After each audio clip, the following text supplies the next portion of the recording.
बिस्मिल्लाहिर्रहमानिर्रहीम, अस्सलाम वालेकुम। Welcome to JICA with तल्लत। कैसे हैं आप सब?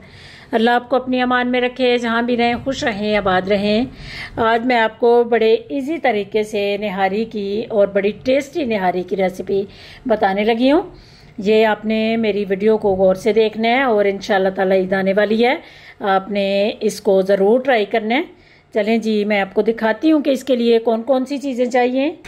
ये मैंने 1 किलो बीफ लिया है, उसको मैंने अच्छी तरह हल्दी और वो अपना सिरका लगा के लहसुन लगा के वाश किया है, इसलिए इसका कलर इस तरह का आपको दिखाई दे रहा होगा।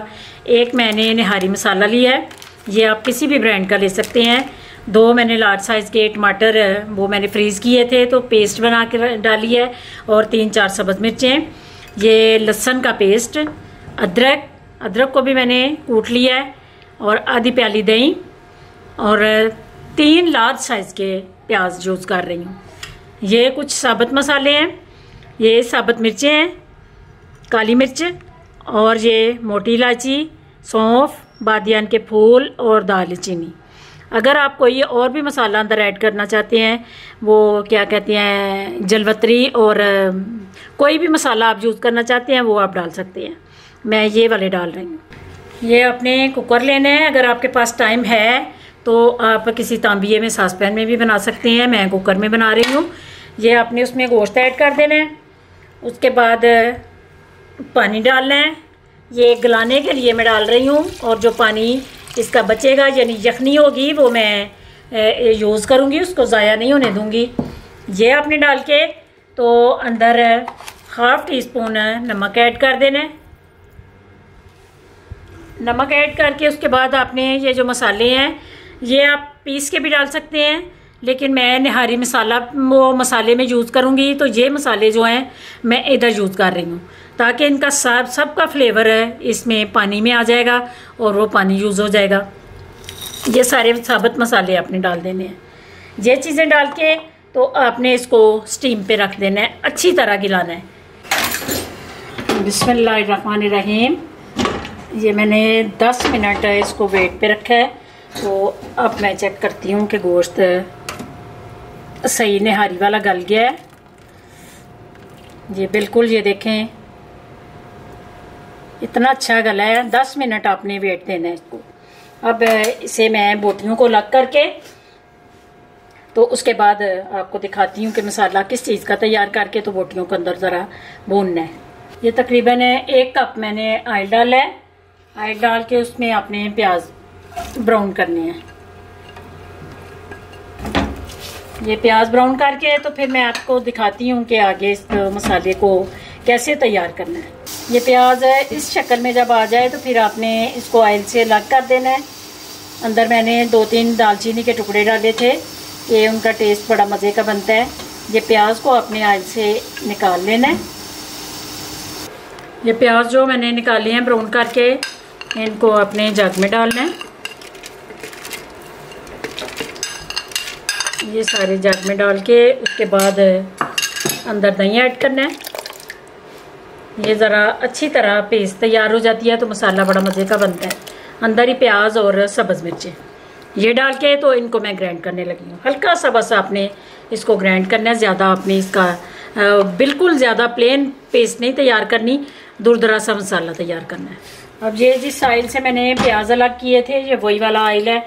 अब इसमें आपने लहसुन की पेस्ट डाल देनी है।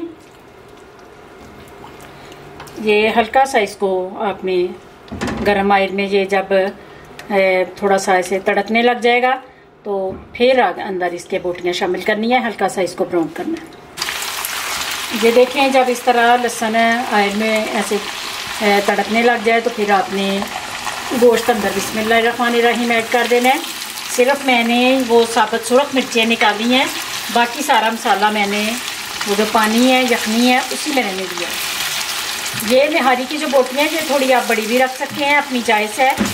मैं थोड़ी ना ज़्यादा छोटी हैं और ना ज़्यादा बड़ी हैं, आपकी अपनी चॉइस होती है, जिस तरह का मर्ज़ी आप गोश्त को कटवा के बाज़ार से लेके आएँ। ये लहसुन में इसको ज़रा इस तरह भूनना है कि इसका बड़ा मज़े का फ्लेवर आता है, और ये भून भी बड़ा मज़े का जाता है। ये थोड़ा सा मैं 2 से 3 मिनट इसको लहसुन में करूँगी। तो फिर बाकी मसाले ऐड करते हैं अंदर। ये लहसुन में अच्छी तरह मैंने गोश्त को भून लिया है। उसके बाद अदरक का पेस्ट डालना है। अदरक का पेस्ट आपने लहसुन के साथ नहीं डालना क्योंकि अदरक बड़ी जल्दी जल जाती है और इसका बड़ा कड़वापन सालन में आ जाता है, इसलिए लहसुन के बाद आपने अदरक को ऐड करना है। ये हल्का सा बस आपने इसको इस तरह करके तो फिर वो जो ग्राइंड किया हुआ मसाला है बिस्मिल्लाहिर्रहमानिर्रहीम वो ऐड कर देना। ये दही, प्याज, टमाटर और सब्ज़ मिर्च ये ऐड करना है।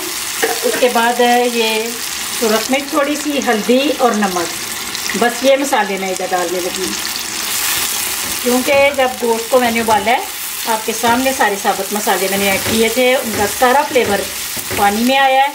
तो वो पानी मैं छान के अभी आपके सामने डालूंगी। ये जग में आपने थोड़ा सा पानी डालना है। जो जग में मसाला लगा होगा उसको आपने इस तरह निकाल लेना है। ये अब इसका पानी जो है ये ख़त्म करना है, तो ख़त्म करके फिर मैं आपको दिखाती हूँ कि आगे इसके क्या करना है। ये मैंने इसको बड़ी अच्छी तरह भून लिया है, इतने मज़े की इसकी खुशबू आ रही है।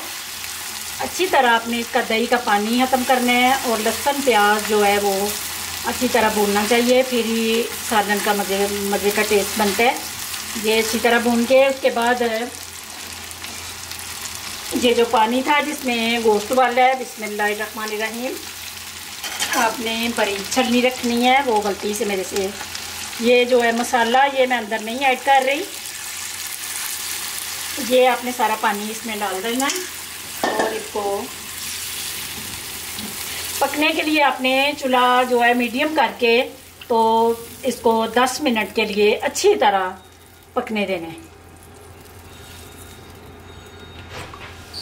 ये ऊपर मैं ढक्कन दे रही हूँ और 10 मिनट के लिए इसको मैं मीडियम आंच पे छोड़ रही हूँ। ये जब इस तरह खोलने लगे तो उसके बाद आपने ये निहारी मसाला जो है वो ऐड कर देना है। ये मैं आधा पैकेट यूज़ कर रही हूँ क्योंकि ज़्यादा स्पाइसी मेरी फैमिली नहीं खाती, तो मैं कम स्पाइसी बना रही हूँ। आपने ज़्यादा स्पाइसी करना है तो फिर आप पूरा पैकेट डाल दें। ये मैंने हाफ पैकेट डाल के तो फिर दोबारा इसके ऊपर ढक्कन दे दिया है। ये 5 मिनट हो गए इसको पकते हुए। जो मैंने मसाला डाला है वो अच्छी तरह पक गया है। अब इसके बाद आखिरी जो काम आपने करना है वो ये आपने इतना सा पानी लेना है, हाफ प्याली, और बिस्मिल्लाहिर्रहमानिर्रहीम 1 और 2 तो 3 टेबलस्पून आपने आटा डालना है। इसमें ना तो आपने मैदा यूज़ करना है और ना कॉर्नफ्लोर यूज़ करना है। ये आपने गंदम का आटा डालना है, फिर ही आपकी निहारी का टेस्ट मज़े का बनेगा। अगर आप कॉर्नफ्लोर डालेंगे कि इसको थिक करने के लिए कॉर्नफ्लोर भी यूज़ हो जाता है, लेकिन कॉर्नफ्लोर में एक चिपचिपाहट सी होती है तो उसकी वजह से आपकी निहारी जो है वो मज़े की नहीं बनेगी। ये आपने करके तो उसके बाद छिलनी रखनी है और छिलनी से ये पानी डालना है क्योंकि अंदर गुठलियाँ आटे की वो अंदर ना जाएं। ये देखें, ये डाल के तो अच्छी तरह आपने इसको मिक्स करना है। इस रेसिपी से आप निहारी बनाएं तो आपकी तारीफ़ें जो है पूरी फैमिली में वो रुकने नहीं पाएंगी। इतनी मज़े की खुशबू वाली निहारी तैयार हो रही है। अब ये आटा भी डाल गया है तो अब इसके ऊपर ढक्कन दे के तो आटे को आपने अच्छी तरह पकाना है और इसको थोड़ा सा हल्का सा थिक करना है। ये देखें फाइनल लुक इसकी तैयार हो गई है। ये मैं आपको डिश आउट करके अब इसकी दिखाती हूँ कि ग्रेवी कैसी है और बोटियाँ अंदर तोड़ के इनके रेशे चेक करवाती हूँ। अल्हम्दुलिल्लाह ये मज़े की निहारी तैयार है। उम्मीद है ये रेसिपी आपको पसंद आएगी। पसंद आए तो इसको लाइक शेयर कीजिए और मेरे चैनल को भी सब्सक्राइब कर दीजिए।